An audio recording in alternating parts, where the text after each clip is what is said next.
I'm joined today by Philippa and Bruce Thomas. Philippa can tell her story, share her story on her experience with working on a farm and farm safety issues. You will know Kevan Chandler, and Lauren has just gone through the fatality inquiry into the loss of her husband's life, and we can take questions on that. And Eric Muskamp, who is going to bring forward some presentation of information on solutions. So I'll just start by saying that Alberta is badly out of line with common practice in other provinces on farm safety. And as a result, an unnecessary number of Albertans die every year, and a very large number are killed every year. It's time that the Stelmach government took this issue seriously.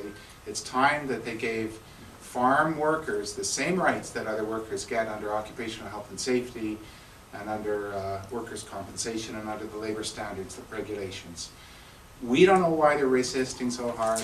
We will continue with amazing support from other people to press the government on this issue. I'm going to ask Eric just to speak briefly about some solutions that we're proposing. Yes, thank you. I need to move to the microphone, Eric. Oh, my booming voice won't work? No, you'll have to. All right, I'll step to the microphone here. How's that work, guys? So yeah, as you all know, the Barley report did recommend that the OHS Act be extended to paid employees with the exemption for non-paid and family members. That is what is in practice in other industries. And he's recommended that the Agriculture Ministry put forward a training program. And so we propose that the Alberta government follow our plan, which is based on the very successful Farm and Ranch Safety and Health Association that's in British Columbia. We propose to the government, we have the documents here for all of you guys to look at, all the nuts and the bolts. What they've done in British Columbia is utterly successful. We need to do it here. We have the plan, we have the using the occupational health and safety regulations, guidelines. We have it all, and that's what we propose to do as a solution to this. The key message here is that the solutions are there. This is taking solutions off the shelf and putting them in practice. There's nothing magical, there's nothing difficult. This is just a matter of political will to save people's lives. We'll open it up here, and Darcy, maybe you want to field or throw the most questions, but Philip and Morna certainly are here to share their stories. Sure, I'd be interested in hearing those stories, so why don't we start there? Sure. Yes. Go ahead. I was a manager of an equestrian facility just outside of Cochrane.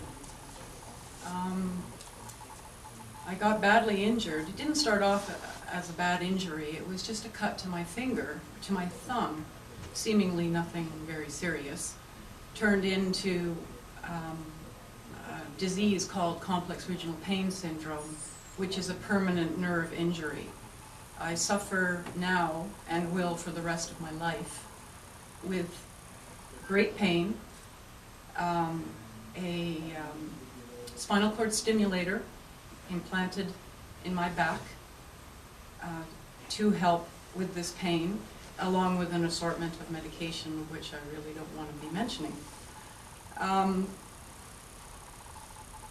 My boss, when approached about WCB, first told me, yes, I will handle it, it will be covered. Then I get injured, then all of a sudden there is no WCB. She turned to me and said, it's too expensive. So where's the solution?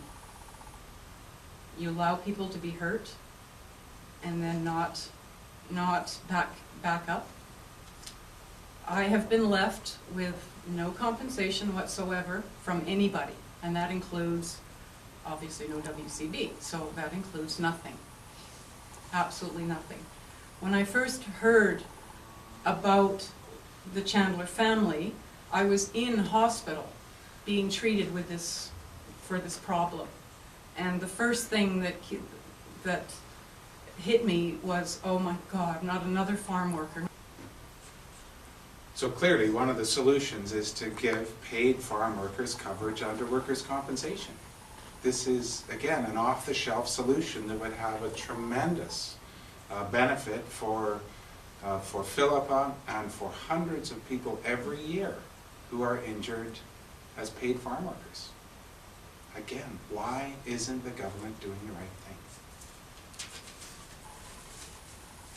I'd be interested in hearing about this fatality. I guess it's been a rough situation that you've been through now. Can you give us a little details about what happened and what this has done for the impact it's had on you? My husband was killed on Father's Day 2006 while working at Tun Creek Feedlot outside of High River. And since then, it has been difficult for my family and myself to move forward with life. My children still miss him greatly. And it's an injustice that nothing is being done, even after the inquiry and the judge's recommendations have come out.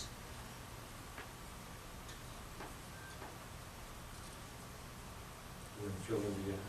I have 2 children, Joshua, who's 10 years old, going on 11, and Jada, who's 7. What's her name? Jada, Jada? Jada.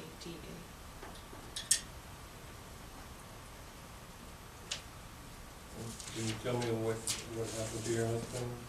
What kind of accident it was? The He details was, sure, he was working inside the silo, one of the receiving silos that day.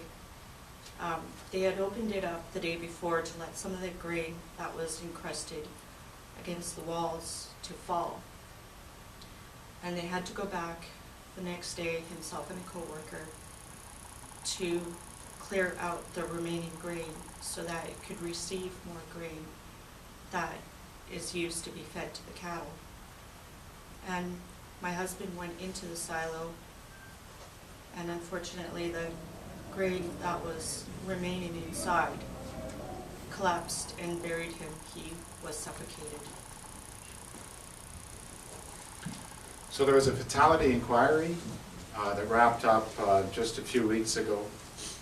And one of the key conclusions from the judge, Judge Barley, is that, well, I'll quote, this is a provincial judge at a fatality inquiry. It's recommended that paid employees on farms should be covered by the Occupational Health and Safety Act, with the same exemption for family members and other non-paid workers that apply to non-farm employers. So we understand that farms can be a different place to live and work than other workplaces, but paid employees on a farm, in a feedlot, in a big operation like this, which is essentially an industrial plant, deserve the same protection of every other worker, and so do their families. I think if you had one message for Ed Stelmach, Philippa, what would it be? What would it be?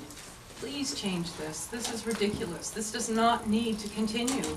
It's a waste of people. And everyone gets punished. Everybody. I mean, one person dies, one person gets injured in a family. How many people does that affect? That one person. How many people did Kevan affect? How many people does my injury affect? This is silly. And Lauren, if you had one message for Ed Stelmach, what would that be? To please change this, so that nobody else has to go through what my children and I have been through.